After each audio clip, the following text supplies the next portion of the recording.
Hello everyone, welcome to this month's edition of North Central Outdoors. I'm your host Nathan Karch.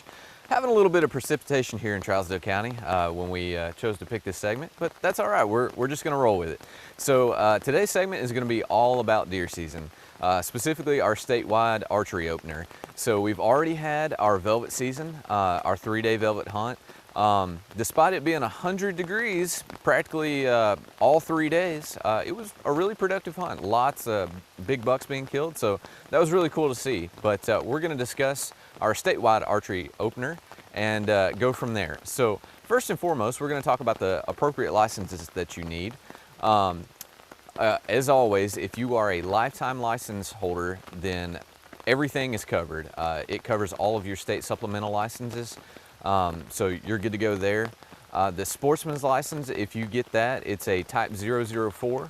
It runs about $175, but it's good all year and it covers all of your state supplemental licenses.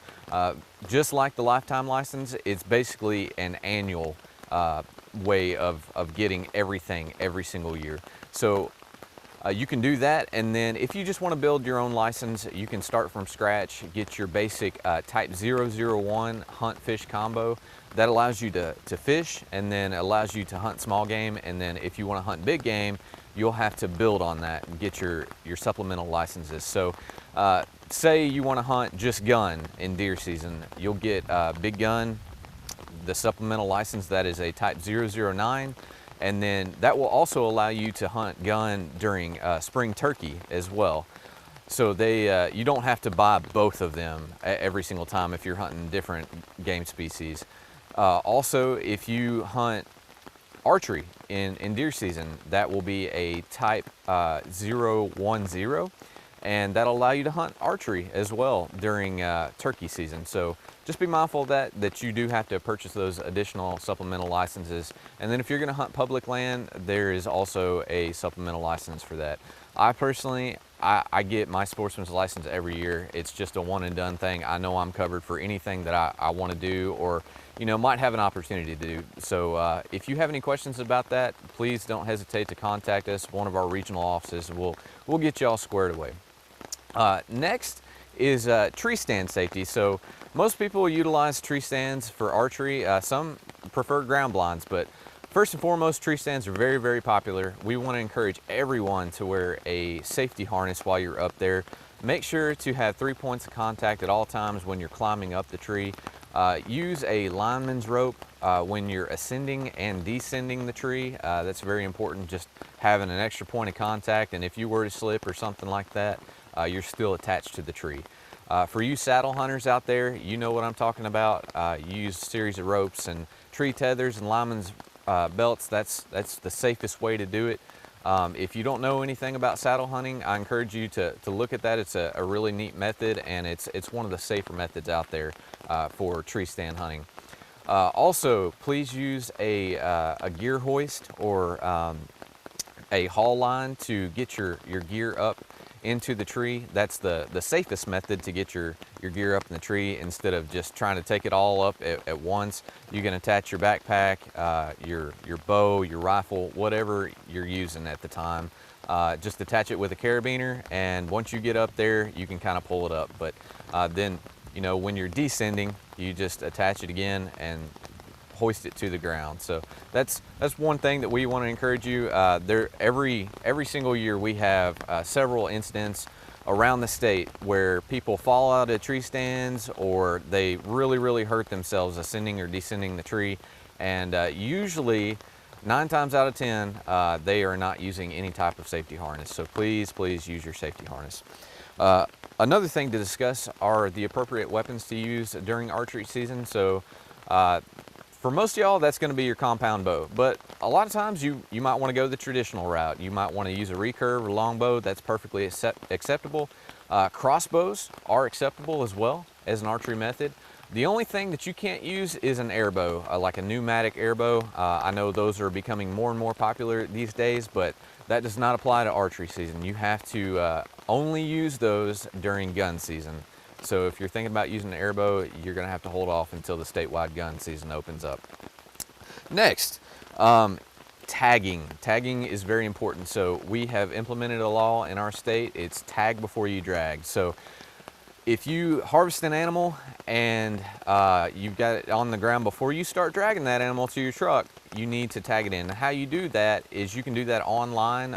It's easiest through our app, TWRA on the go, and it'll walk you through it. It's super simple. Basically, you tell them exactly what you harvested, what county, how many points, and some specific information, and then you'll get a confirmation number there at your hands. So yeah, get on our app and tag it before you drag.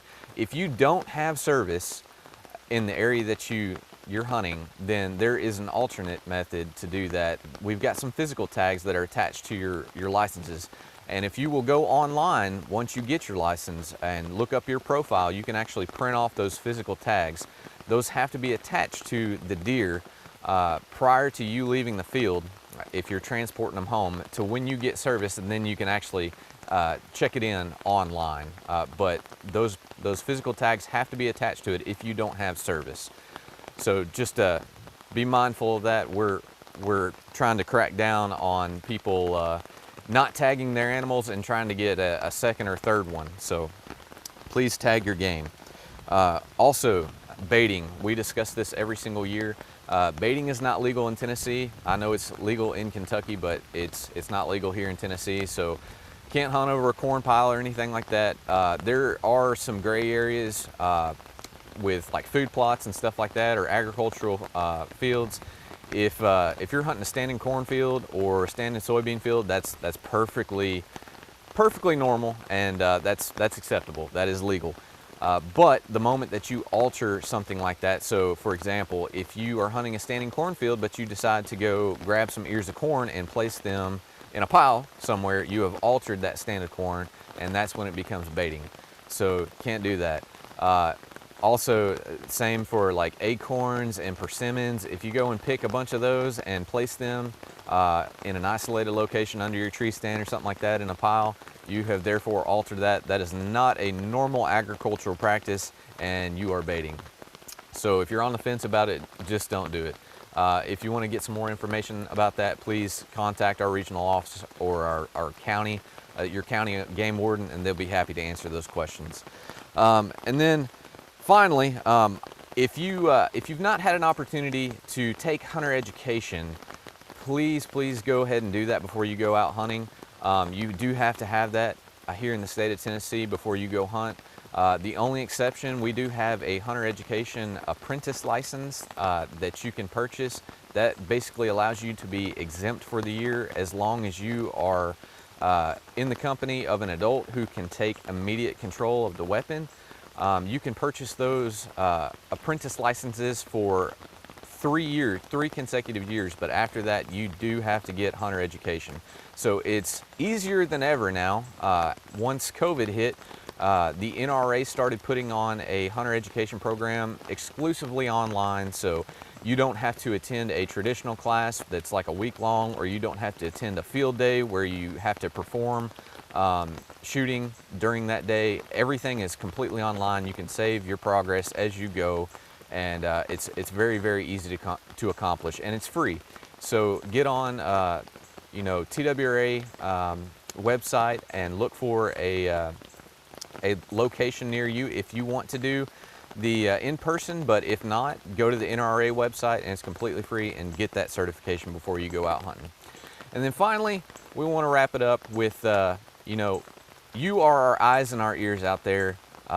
We rely heavily on the public to feed us information about game violations and everything. We can't do it all on our own. There's only 1 or 2 game wardens per county, so we're constantly roaming around doing everything that we can, but we rely heavily on the information that you feed us. So if you see a game violation occur, please try to get a picture, a video, a tag number from the vehicle, a physical description of the vehicle or the person, and that will go a long way in our investigation. And as soon as it happens, as soon as you can get that information to the game wardens, we immediately start digging.